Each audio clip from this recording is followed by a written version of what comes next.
Hi there, and thank you for watching.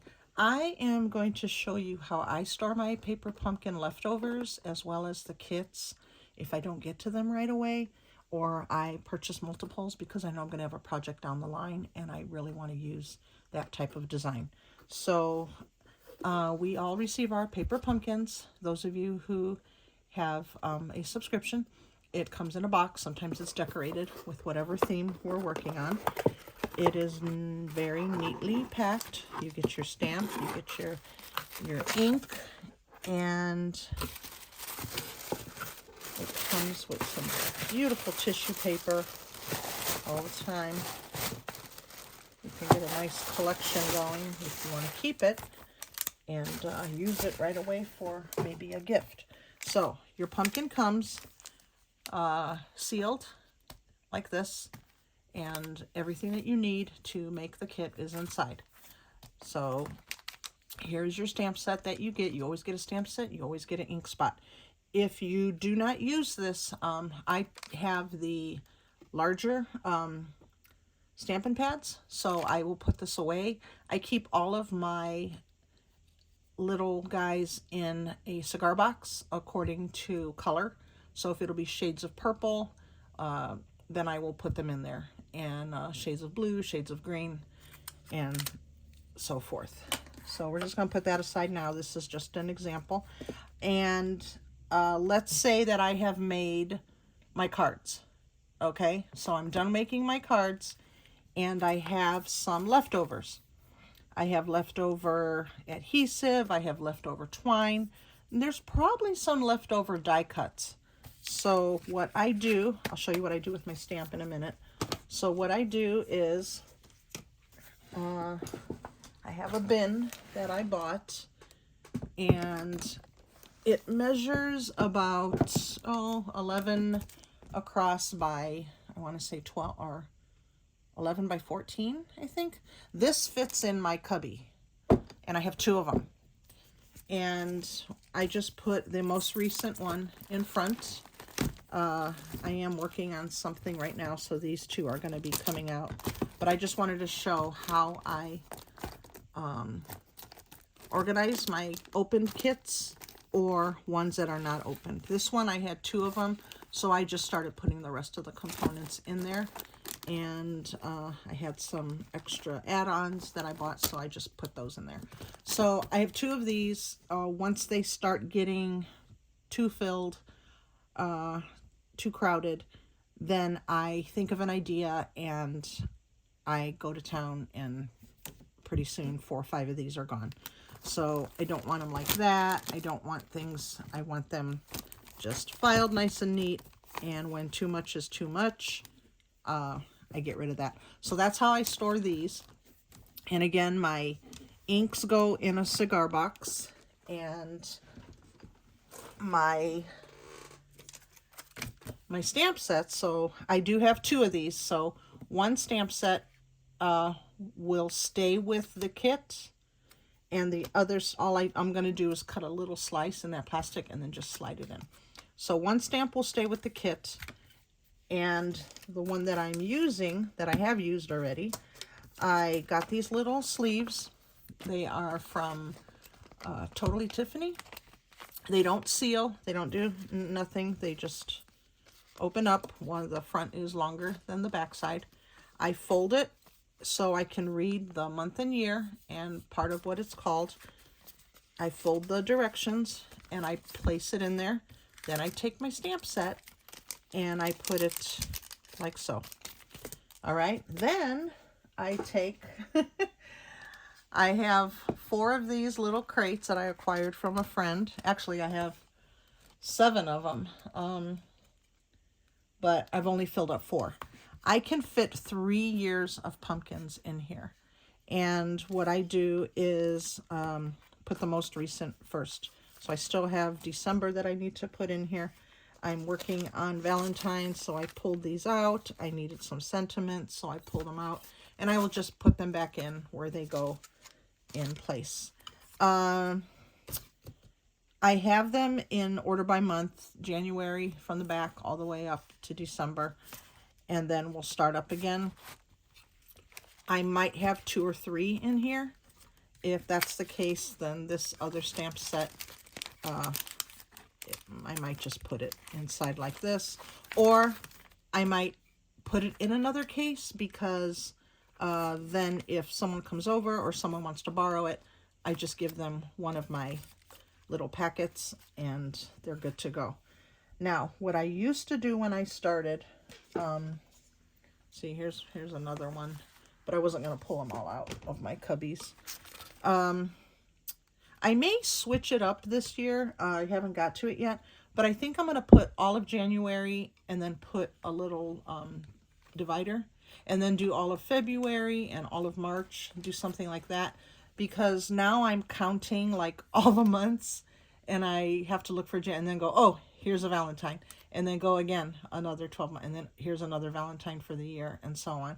So I think this year I'm going to organize it by month, and we'll see how that works, but it works for me so far. When I first started Paper Pumpkin, I was at Hobby Lobby and I had leftover little embellishments. I had leftover twine. I had leftover little sequins. I had leftover tags, things like that. So I bought this little 4-piece guy from Hobby Lobby, and it worked for a very short while.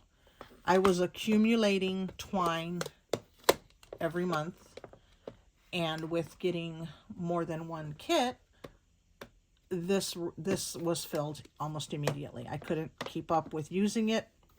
I would forget I had it and use another color of another ribbon. So I ended up purchasing another one. I used to keep my Stampin' Spots in here, and that filled up real quick, and that's how it went to cigar boxes. So this I take when I go on vacation.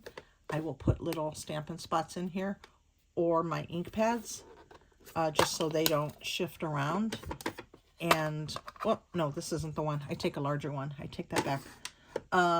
Anyway, I put my little Stampin' Spots in here, and I'll take them with me when I go somewhere. So that's that. That's an idea just when you get started. But if you start overload with your Paper Pumpkins, then this will get old really, really quick. Okay, so let's see. Like right here, I could put that in there. And of course, I'm going to have another color because I have another kit. But I'm going to be making things, and I'm going to utilize these ribbons with the old and with the new. Now, what I do with the extra die cuts is, let me show you this. So there is a case like this, and it comes with, what do we got? 4, 5, 6, 8, 16 cases inside of it. And what I would do is put my leftover Paper Pumpkin little dies in each one so I could go back. So that's what this is. I forgot I had this, and this would look really cute for Valentine's, but I think I'm going to use it for Easter as well coming up. And this one, this little guy has just very little left, so I think I'm going to do something with that, get rid of it, because I'm going to have some leftover die cuts to put in there. This one I can get rid of. I'm going to make stuff, but you get the idea. So all of my leftover dies go in here. And sometimes I will start a project and do my own dies. And like this one, I was going to do some with the nautical theme. So I just put them in here for now. So I know to run to this suitcase because I will have pre-cut dies that I can use from past Paper Pumpkins. So that's that. And then I have the other kit, the other suitcase here that has the colored ones. And what I did with this is when I'm making alternates, I have different colored cardstock and different patterns of designer series paper. So when I punch a 12 by 12 or an 8.5 by 11, I don't like to keep it. I used to just put stuff away, use it later. I now trim my cardstock to fit the cards. So when I'm ready to make a red card, I know I can run to my little red case, pull out the matting, and find, oh yeah, that's pink. I thought it was like baby blue. Find the matting and work with it, or use this to punch and not go to my larger cardstocks. So one side is the plain paper. I have pinks, reds, oranges, yellows, greens, blues, and purples. And then I have the patterned paper. I tried to get it as close as possible to using what color that I felt should go into the case. I know this has multiple, but the yellow fit well because I'm using this cardstock and I'm in the middle of that, so I just threw that in there. So that's what I do to organize, and it makes it a lot easier. These are at Michael's. Wait till they're on sale. You can get them super, super, super cheap. I don't even think I paid $10 each for them. So that's how I organize. All right. I think that's all I have to show you. I do have some larger of these guys. These came in a square, just like that tote that little suitcase I showed you, but it's more of a square, and it came with cases. So that's where my embellishments go, whether they're from Pumpkin or whether I've purchased them. They're all in here. Any gem, any sequence, any matte finished, any pearl, it is in here. I had to start another one, and I put those there. And then this one is my box of leftover tags. So I know Stampin' Up! Has some that are in German and French. I keep those because I can always use the other side for a tag, so I don't throw those away. So when I don't, if I'm in a pinch and I, don't have time to punch it and do a die cut or make a tag, I can, most likely pick two colors and then just kind of, work with it and do something like that. All right, so I'm going to get back to my organization and putting things away. My room is looking pretty good. I'm happy. And it's ready to get messy again in here. So thanks for watching. I hope some of my ideas help you and motivate you to start putting things away and just keeping it within easy reach and making your creative days much more easy. So anyway, you guys have a good day. Thanks for watching. Bye.